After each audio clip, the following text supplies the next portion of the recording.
So hi everyone, this is a very small setup with a Microbrute and a Digitakt, just to show you some different connection options you have with the RK-006. I've connected audio only for now, just with the passive mixer RK-003. This is the Digitakt sound, this is the Microbrute sound, and well, this is the RK-006. I've now powered it via 5 volts, so it can be used as a standalone hub. It will take 2 MIDI inputs on the short side, and it has 10 MIDI outputs, 5 on each long side. When I want to connect the Digitakt to it, I'll just use one of the TRS DIN5 breakout cables we have with it. You can connect it to the MIDI out here and to one of the MIDI in here, and then connect the Microbrute to one of the outputs of the RK-006, like this one. And now I can play the Microbrute here. I've set it to MIDI channel 2. This is the same channel the Microbrute uses. And now I can play it via the Digitakt. But actually the Microbrute has the keybed, and I would like to play the Digitakt from a keybed. And the problem is that the Microbrute doesn't have MIDI out. So we have a different solution for that, because the RK-6 can also host USB devices. I'll unplug this lot and use the other system for now.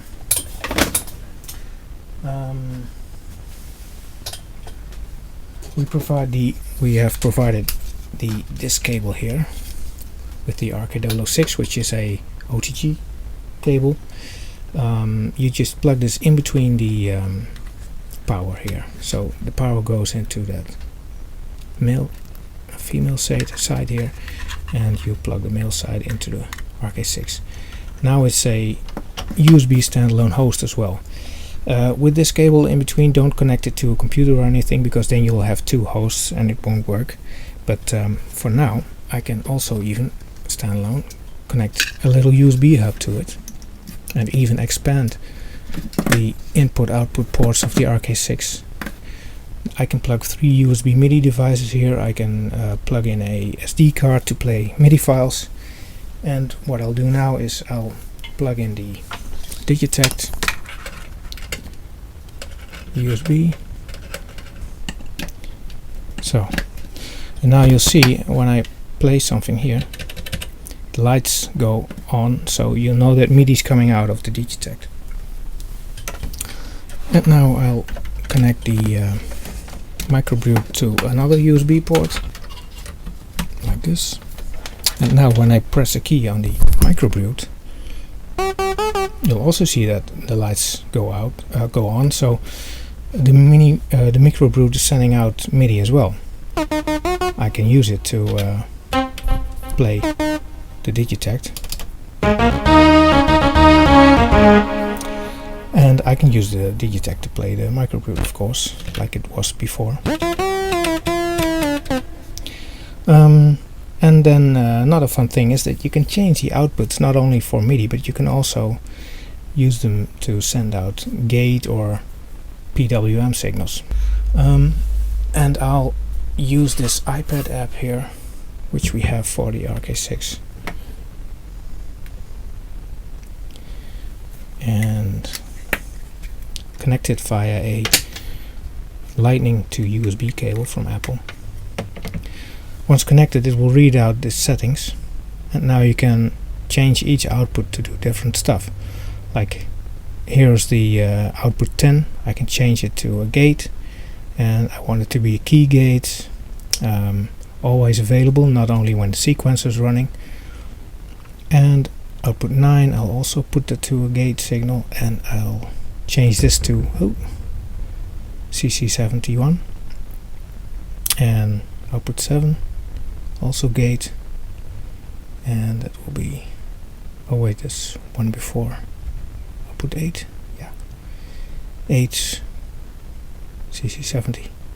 So now you see here I have 7 is doing nothing. I'll just put that on MIDI again, I have one controller 70 here, 71 here, and a key gate here. So the last three outputs, these are now not MIDI but another type of signal.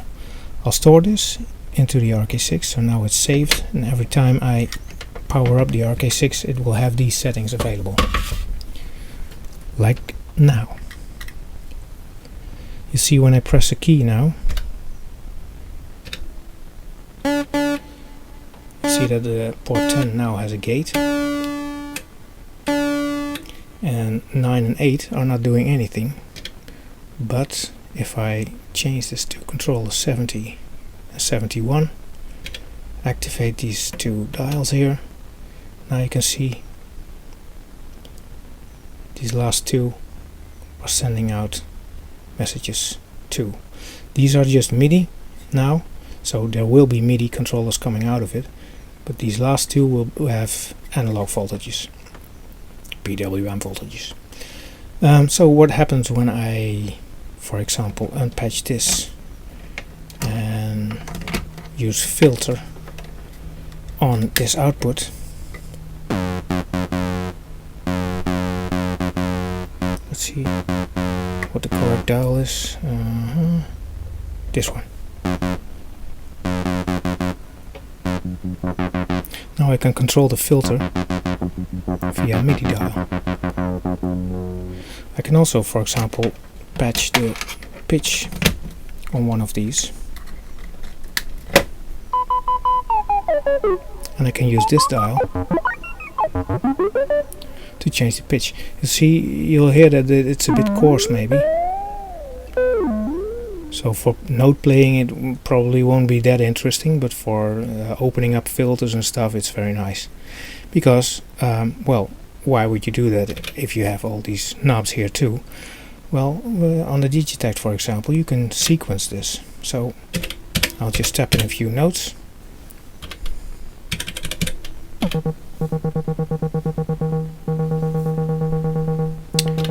And I can change this per step. So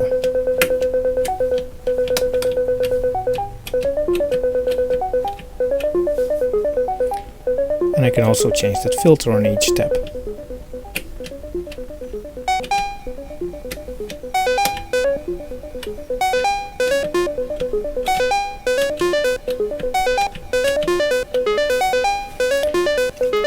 So now I have actually a combination of MIDI for the notes, and I have two controller messages doing pitch and filter stuff.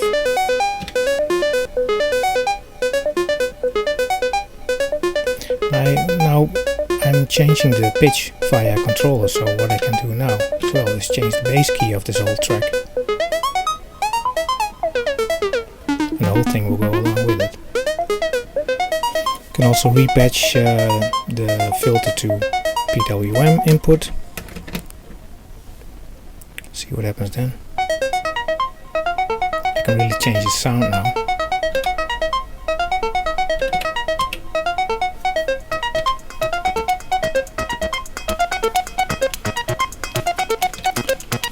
I'm inclined to play around with this now, but I'll spare you that. Yeah, the thing I'll think I've made clear now is that how you can change the different outputs between devices which seem to be only MIDI, but can do a lot more with this. I hope this triggers some inspiration. Maybe you want to try out some other combinations. Yeah, just check out the settings page of the RK-006 and maybe you'll get something nice. Bye bye.